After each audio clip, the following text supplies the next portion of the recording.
Today, we're tackling something absolutely massive. Welcome to an explainer that is going to decode a truly paradigm-shifting framework. We're going to connect the billion-year arcs of natural history with the intricate, messy workings of human consciousness, and ultimately tie it all into the rapidly accelerating reality of artificial intelligence. If you have ever felt a strange, almost unexplainable disconnect when interacting with a machine, or if you've ever wondered why modern society feels like this high-pressure system we just literally cannot escape, well, this deep dive holds the keys. We're drawing on some profoundly deep source material today that actually maps out the exact architecture of our reality. So get comfortable and let's unlock the system. So, let's start right out of the gate with a huge question. Why is it biologically impossible for an AI to ever truly become human? Now, we are culturally bombarded almost every single day with the assumption that artificial intelligence is just, a few software updates away from achieving true human consciousness or sentience. We see AI write poetry, we see it code software, we see it mimic empathy flawlessly. But the framework we are analyzing today argues that this assumption is fundamentally flawed. In fact, it argues that it is biologically impossible. And the reason why? It actually isn't about processing power. It's not about the sheer size of the data centers. It's all about architecture. The answer really lies in this brilliant architectural metaphor. AI possesses absolutely no physical body to act as a brake on its endless calculations. Think about it like this. Imagine trying to construct a massive skyscraper by starting with the penthouse. You just suspend it in midair with absolutely no foundation in the ground below it. That is exactly how AI is built. It learns the highly polished, abstract end results of human language and thought, but it completely skips the billions of years of grueling biological friction that was required to forge those thoughts in the very first place. And this brings us to two entirely distinct systems. You can think of AI as a silicon language system. It operates in this frictionless, perfect mathematical vector space, processing everything from the top down. It never gets hungry, it never feels a sense of panic, it never ever gets tired. We, on the other hand, are a carbon language system. We are built completely from the bottom up. No matter how incredibly abstract our human thoughts might get, we are forever anchored by the evolutionary biological friction of having a physical body that forces us to survive. AI just downloads the data, it skips the entirety of natural history. Section 1. The Human Operating System. So, if we aren't just simple processors of data like a machine, what exactly are we? Well, the researchers introduced this fascinating concept called the OSI 20-layer communication subject. Borrowing the idea of network layers straight from computer science, they apply it to human natural history. You see, we don't just have a single unified mind. We are intricate, highly complex communication subjects operating across 20 overlapping layers simultaneously. Deep at the very bottom are our physical biology and our cellular survival instincts. Then, in the middle layers, we process emotional dopamine and deeply ingrained family rules. And at the very top, we're navigating complex, abstract symbols like global finance, social media platforms, and AI. Every single second you interact with the world, your brain is actively reconciling signals across all 20 of these layers at the exact same time. To make this super concrete, just imagine a student sighing and saying something as simple as, "I don't want to study." Now, society often flattens that sentence into a single meaning: laziness. But the OSI 20 model reveals the dense, heavy reality of that moment. That one mundane phrase carries the weight of physical fatigue from the biological layer, perhaps unspoken trauma or pressure from the family layer, and a deep, humming systemic anxiety about surviving in a hyper-competitive capitalist society at the top layers. A human sentence is an incredibly dense, compressed communication event. We are not flat at all. We are profoundly layered. Section 2. The Mechanics of Reality, specifically focusing on grounding. Now, you might be wondering, if we are operating on 20 different layers all at once, how do we keep from just completely falling apart? The answer is a concept called grounding. Think of grounding as the process of downloading the operating system of reality itself. It consists of the anchors, both biological and symbolic, that tether our consciousness to the real world. Grounding is the absolutely vital mechanism that prevents our minds from spinning out into a chaotic storm of endless abstraction. It's exactly what signals to our brain, hey, this is real, you need to pay attention here. This grounding process basically splits into two distinct types. First up is direct grounding. This is purely physical and immediate. We're talking about the sharp pain of touching a hot stove, the hollow ache of an empty stomach, or the heavy exhaustion in your muscles after a long day. But humans possess something completely unique in the animal kingdom, and that is indirect grounding. We actually have the ability to anchor our reality through totally abstract symbols. Think about the concept of money, or the imagined borders of a nation, or deeply held religious beliefs. We are uniquely able to bridge the physical and the symbolic. AI, on the other hand, exists entirely in the indirect. It floats in bodiless information, possessing absolutely zero direct grounding. And that brings us to one of the most profound insights from the source text. It says, without biological fatigue, the human mind would spin out of control into the symbolic realm. We are so conditioned by modern society to view fatigue as a weakness, right? Like it's just an obstacle to our productivity. But the researchers argue that physical exhaustion is actually our ultimate biological break. It is a vital safety mechanism. If we didn't require sleep, our minds would become so fiercely obsessed with those symbolic layers, like endlessly refreshing stock charts or just doom-scrolling social media for days, that we would literally destroy ourselves. Our biological limits are the heavy anchors that drag our consciousness safely back to physical reality.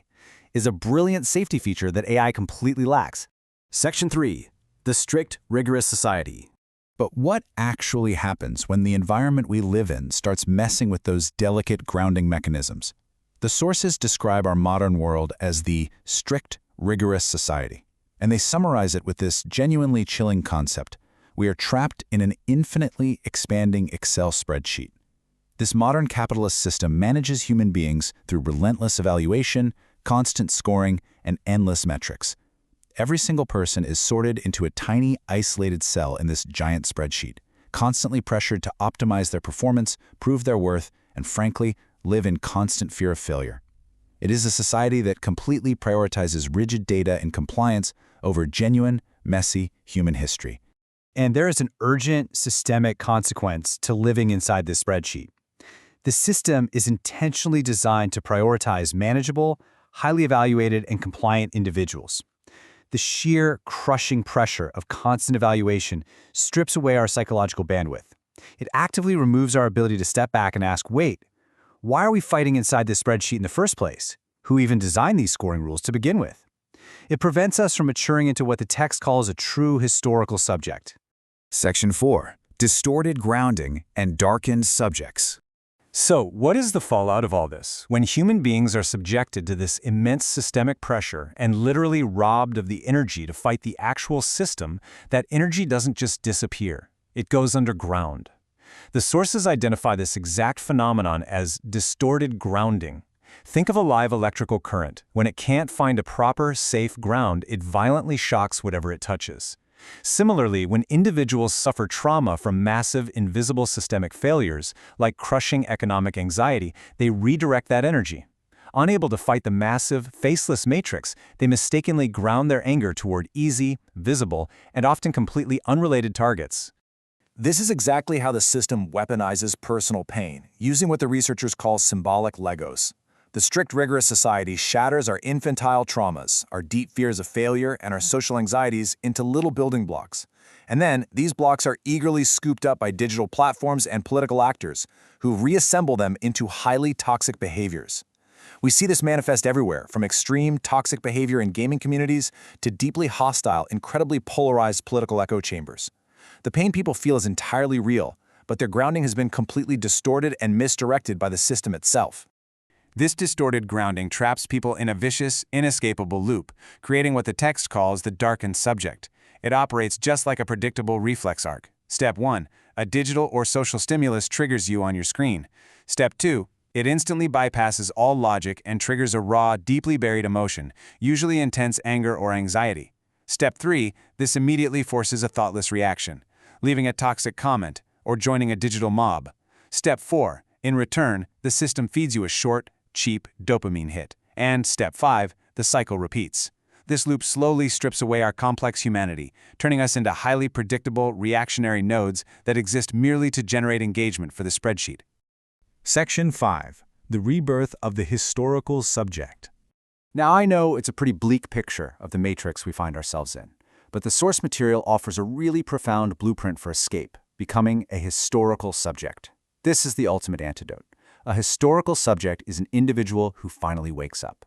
They stop treating their anxiety and pain as a purely personal failure, which, by the way, is exactly what the Excel spreadsheet is designed to make you believe. Instead, they connect their personal internal struggles to the broader historical and systemic structures outside of them.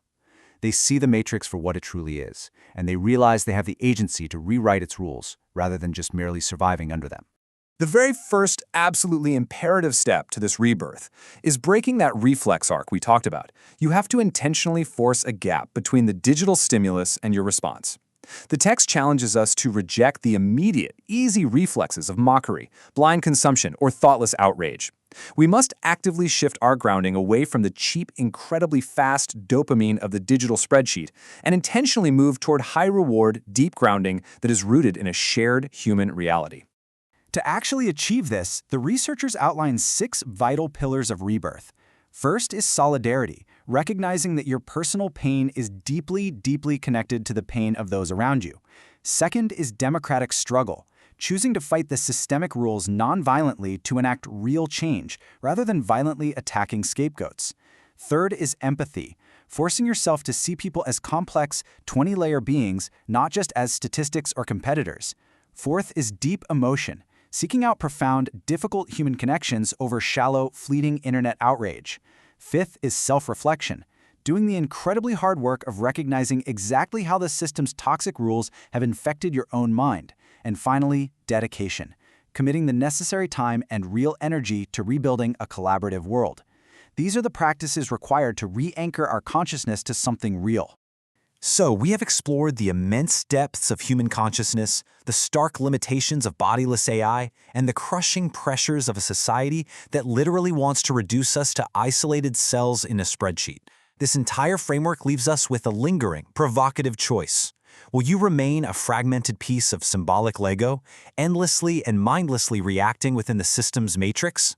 Or will you take the harder, deeply human path, regrounding your reality to become the historical subject and the undeniable author of your own history?